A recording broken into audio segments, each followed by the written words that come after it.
Welcome back to the Consciously Curious Goes Global radio show. I'm Peggy Sue Skipper, your host, and I have with me now EdJamail, my weekly guest. Welcome, Ed. Well, thank you. It's good to be back. I don't think we've missed a week for a while, have we? Not for a while. I know. And every week we get together and we talk about the Edgar Cayce readings, which you are the director of the Edgar Cayce Center here in Houston. And I want to talk a little bit about the center today because a lot of people don't, first of all, realize that there is an Edgar Cayce Center in Houston, Texas. And it is the only, I would call, sanctioned center other than Virginia Beach, right? Well, yes, there is a center in New York, but they are not affiliated directly with it, with the Virginia Beach headquarters, although they do the Edgar Cayce work. But this is the first actual property that the ARE has owned in its history outside of Virginia Beach. Yeah, so this is big deal stuff. It's a big deal for them and big deal for us too. And I don't want anybody to get the wrong impression. There are a lot of people doing great things with Edgar Cayce work all over the world. Right. But we're just saying this is the only other property owned by the official Edgar Cayce Foundation, I guess it is? Yeah. Okay. The organization wants this to be a model for regional centers all over the world. Yay! So this is going to be the prototype, so to speak, and they definitely have in their long-range plans to establish regional centers around the United States. We already have a regional center in England and in Ecuador and Tokyo, so it's the outside of the United States. It's not new, but here it is new. Interesting. How interesting that it would be more prevalent outside the United States than in. Yeah. But everything is changing and evolving, and the Edgar Cayce Foundation is spreading its wings, I guess. Right. So I'm all for that, and I'm certainly all for the fact that we have this fabulous center right here in Houston, Texas. And I just want to say it's the Edgar Cayce ARE Center, and that's for Association for Research and Enlightenment. Correct. Is that correct? That's correct, right. And so that says a lot. Research and enlightenment. Those are big, big categories. Well, they are, and the Cayce material spans such a wide range of human activities. Most of it had to do with health, but we're not clones. So the concept is that you test some of the recommendations that he makes and see if it works for you. It may not work for everybody. But in general, we've had tremendous success in the Cayce remedies for people who've come in for various ailments. And a lot of those remedies or ways to find out those remedies are sold in the gift shop right there at the center. I mean, they... Oh, yes, yeah. yes. So. We and the books, everything relating to health and welfare. But there are other areas of interest, too. There's history, there's archaeology, there's world affairs, and all of that is available. And so the Enlightenment piece, I mean, one of the things that the center does is there's always something going on at the Edgar Cayce ARE Center in Houston. I mean, there's workshops, there's meetings, there are people who actually office there, me being one of them. Right. So there are practitioners that work there. So it really is a resource center for the community. Correct. We have some people who are massage therapists. There are Reiki. There are healers with body tapping and neuro-linguistic programming. There's a gemologist who works with healing with gems and stones. So there's all kinds of things going on at the center.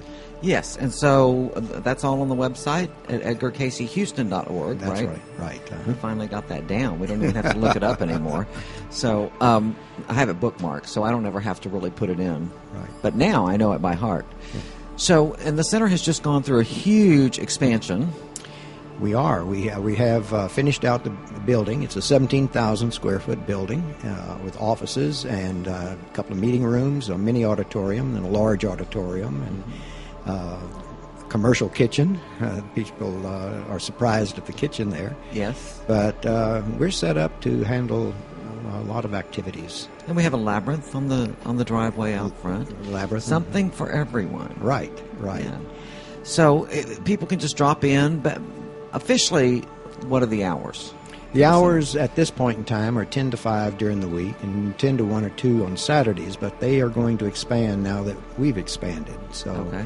There'll be normal working hours. Okay, very good. So you're talking about opening as early as 8 now?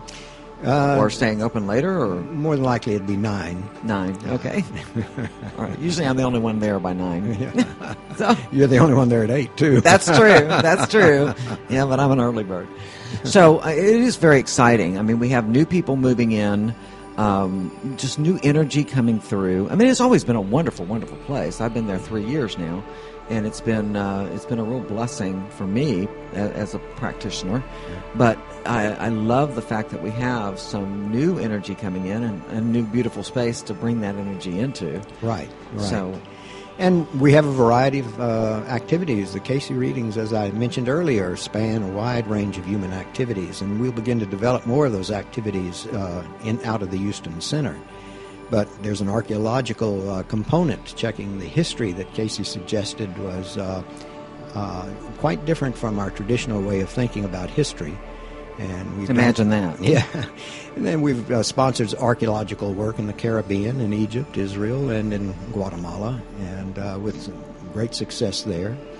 A lot of people are interested in the world affairs, especially at this time of human history, about what's going to happen with the United States, with the world, what kind of changes were we undergoing, what to expect. He had quite a bit to say about that as well. Yes, well, since we're sitting here on Halloween, October 31st, in the year 2012 as we speak, next week is the big election. Yes. And so I'll be happy to get that over with, because I think it's going to get a lot of people off high center. And then once we get past the end of the Mayan calendar and everybody realizes we're still here, I think that'll get the rest of them off high center. You know? Right. Well, in regards to the changes that people saw on the Mayan calendar, Edgar Casey saw those changes as 2035, not 2012. In fact, he doesn't mention 2012 at all. So there's little differences there in his scope of history. Well, and it's just energy shifts anyway. That's right. I mean, and it's not, a cutoff time. We Right. begin to move into an energy shift, and we begin to leave that shift. So it's a gradual approach and a gradual drawdown afterwards. Right. But, it's interesting. I think some people do have, not consciously necessarily, but there are a lot of people just kind of on hold thinking, okay, the world may be ending. And it reminds me so much of what we went through during Y2K. And I think it's going to be just as anticlimactic, Do you remember all that hoopla around that? I do, and various people saying that because of the alignment of the planets, there were going to be dramatic events, which didn't really occur physically, as far as we can tell. So we've always been looking at this disaster scenario. And I think we feed on that sort of thing. I think, I think I don't know why it is that people seem to get moved quicker by negative energy than by positive. Some people, it gets their attention quicker. It's why look at the media. It's all murders, rapes, and fires. What is that? I think because so many people's life are routine and dull.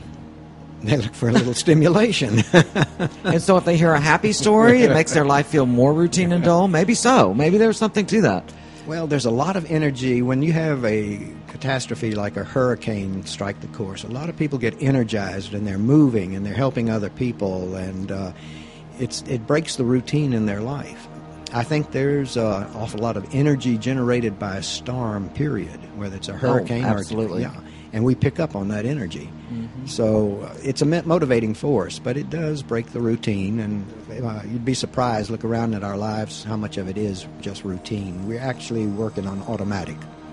Often, yes. Very often. Unconsciously living. So we look for these little events to do a little stimulation. Okay, so I get that. So what we're talking about when we look at, people focusing on something like the Y2K or the end of the Mayan calendar or whatever it is, it's sort of an emotional storm, I guess. Right. Would be a good way to look at it. That's a component. Right. Yeah. So, and Edgar Casey had an interesting thing to say about the mass mind of humanity. Somebody asked him once about the effect that sunspots have on us, and he made the comment, we cause the sunspots. So if you have a world that seems focused on a disaster or something like that, we can actually affect our environment, the weather as well. Well, and that's really what it gets down to. And if you get down to the basic core of the Edgar Casey readings, and in my opinion, most religions, most spiritual concepts get down to we are creating our own reality. That's right. That's and right. So the problem is that if we truly understand that, then and take responsibility for that, then we've got no one to blame but ourselves. It begins with self. We can change our reality and our immediate surroundings. That can be affected. Then when you get 2 or 3 people thinking in the same way, we begin to affect a greater area. There was something to Mao Zedong's Little Red Book. If you get 600 million Chinese thinking the same way, which they did, and he literally pulled the country up by its bootstraps and made it one of the major powers of the world in a relatively short time. Mm-hmm. But he had all of the people in lockstep working together and thinking together. Creating mass consciousness. That's right. So that's I think that has been a force in religions all over the world. We have this scripture. Everybody adheres to it. If you want to make progress in society, you've got to be able to quote it and believe in it, and you can change the world. And we've seen that. So, yes. Well, don't get me started on that. But it's not just religion. It's a philosophical approach, things like that. Right. History, science. The power of the mass mind. Right. It's extremely. We underestimate it, maybe. I don't know that we underestimate it, because to underestimate it, we would have to even take it into consideration. And I'm not sure many people even take it into consideration. Right. So and it is so very powerful. Well, we've seen examples of it in history. Take the spirit of 1776. Americans, the people on the eastern seaboard, were caught up in this idea of being free, cast off the old world. And it allowed us to defeat the greatest army and navy that the world knew. So we were able to do things like that when you get a mass mind working. The enthusiasm, for example, it's not just the United States, for example, the enthusiasm of the Russian Revolution caught the imagination of tens of millions of Russian people to change the old order. It didn't necessarily change for the better, but they did change. But it did change. It changed the world of their day. That's true. Absolutely. That's true. And here it's changed again. And it's changing again. So that's what happens when you get a lot of people on the same wavelength. Absolutely. And so let's get all those people on the wavelength of some of the fundamentals of the Edgar Cayce teachings and readings. I'd love to see that happen, because it really is all about personal responsibility. Absolutely, and discovering for yourself this what is Star Trek, the uncharted territory. Cayce's approach was body, mind, and spirit. Our organization, my approach anyway, is that you don't have to believe that there's anything more than the material body, or you don't have to believe that there's a super being that we call God so casually. But I do give you techniques that you can prove it to yourself. And once you've had experienced that, then there are no more doubts. Right. So that's part of the research. And the enlightenment comes about in applying all of the Cayce material. Is it either works for you, or it doesn't. You're enlightened either way. So it's research and enlightenment, but the individual has to do the research. And become enlightened, allow themselves to become enlightened. We have to allow that. We have to be willing spirits. That's right. So I think that is so all important. Mm-hmm. And I see more and more of that happening all the time, which is truly great. Absolutely. And I think that has a lot to do with the energies that have shifted and changed on our planet, and continue to. Well, you look back in history, what a growth we've had since 1945 in consciousness. We look at the 1960s, the hippie generation. Yes, exactly. Well, that was breaking the ties that bind. That was a major shift in consciousness for the United States and for the rest of the world, for that matter. But you can see that shift in consciousness if you stop and think about it since 1945, and it's bringing us where we are now. And it's a great place, actually. It was a great, what I call a major icebreaker to something new and different. The whole 60s movement. And it was probably the most radical in anyone who's alive's history. Probably one of the most radical movements, made the most change, shifted the most. I mean, that was really when some of the old traditional modalities, astrology, numerology, those kinds of things really started coming back to the surface. Right. And it's been happening ever since. Well, it's exciting times. I really feel that. I'm looking forward to it. The Earth itself is representing a consciousness. We're in a period of change geologically. It was predicted. By the end of this century, Edgar Cayce said, we will not recognize the political, the economic, or the social fabric of the world, not just the country. So I kind of look at the things that we're arguing about and discussing today, and some of the structures that we're trying to preserve or go back and recreate the good old days and things like that. And I can't get excited about it because it's going to be changed. The nature of life is change. Right. And we're in the middle of it. And I guess the visual I have is there are so many things going on right now that are literally shaking the foundations of established beliefs in religion and in politics and science and history. Mm-hmm. And so the good news about shaking the foundation is if it's solid, it'll stay. Right. The good things remain. The good things remain. So, but if things start chipping away and falling, then that needed to happen. That's right. And I would go one step further and say, let's not buy into the whole process of it's evil, it never had any value, etc., etc. Many of these things did have value. They did evolve in certain ways for certain reasons. But they just need to evolve again. Well, yeah, some of these good and evil situations depend on a point of view. All of them do, don't it? Yeah. In this country, take Colonel Kit Carson. He distributed blankets to the Native Americans, especially the Navajos, contaminated with smallpox. His theory was you get rid of the reproductive, the women, and the children who could reproduce, and it would pave the way for the new era. So the Americans in those days thought it was good.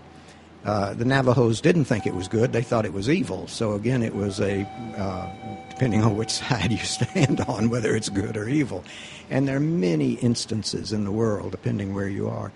I hear a lot of people talk about the good old days in the United States. Were they good for African Americans? Were they good for Native Americans? What was your position? Or anybody that didn't want to live in what was considered a normal lifestyle. Right.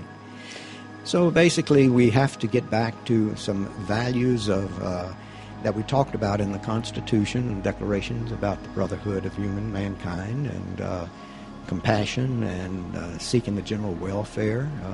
It's all there in the preamble. That's the ideal, and we're striving for it. We've made tremendous gains, too, in this country. Mm-hmm. So that's all to the good. But Edgar Cayce had quite a bit to say about the world affairs as he gave readings for someone in the Woodrow Wilson White House during World War I, and again in the Roosevelt White House during World War II. So Ronald Reagan wasn't the first to have a psychic involved in their presidency. He had that astrologer, right? Not at all. So those world affairs readings are very interesting, studying them. So that's the Edgar Cayce ARE Center in a nutshell, and we do talk about the Edgar Cayce readings just about every week. But tonight, since it is October 31st, which is Halloween, yes, there is a Halloween party at the center, right? Right. Yes, so that's from 6 to 7. There's going to be food. Mm-hmm. People always like that. And then from 7 to 9, they're going to have a seance and sitting circle with Doyle Ward. Yeah, it's a fun thing. Yeah. It's, come dressed in some kind of costume if you wish. You don't have to, but it's basically a fun party. Yeah. And so if you want to come have a seance with us on Halloween, just call 713-268-1006. Tickets are $25. Right. Okay. So thanks for joining me again today, Ed. It's always a pleasure to talk to you. Well, it's a pleasure coming. And let's just drink an energetic toast to the new center, the new expansion, the new energy, and all the new people coming in. Right. Exciting times. Exciting times. Okay, so we're going to take a little music break, and then I'm going to have Elaine Ruska on, who is one of the practitioners at the center who does massage and does the Cayce Riley massage therapy. And we're going to talk about why that's a little different from traditional massage therapy. And she also has a new book out, so we'll be talking about that. And it is about the Cayce remedies and simple ways to actually utilize those. So and I understand her book sold out almost the minute it got in the door. We've had a new order coming in. Awesome. I love that. I've had a real day of artists today. We had a musician on first, then we had a visual artist. And then, of course, we have you creating art there in space there at the center. And then Elaine's going to be on with her new book. So we're just covering all the arts today. Yeah. Okay. Lots of fun. Yes, exactly. So we are going to take a little pause for the music. Hey, Jordan, can I hear that Let Me Die in Texas again? Can you find that one? I really like that song by Martin Lyde, who was my guest at the beginning of the show. Let's go to Let Me Die in Texas one more time. And this is Peggy Sue Skipper, and this is Consciously Curious Goes Global radio show. We're going to be right back with you after Martin Lyde. Stick with us.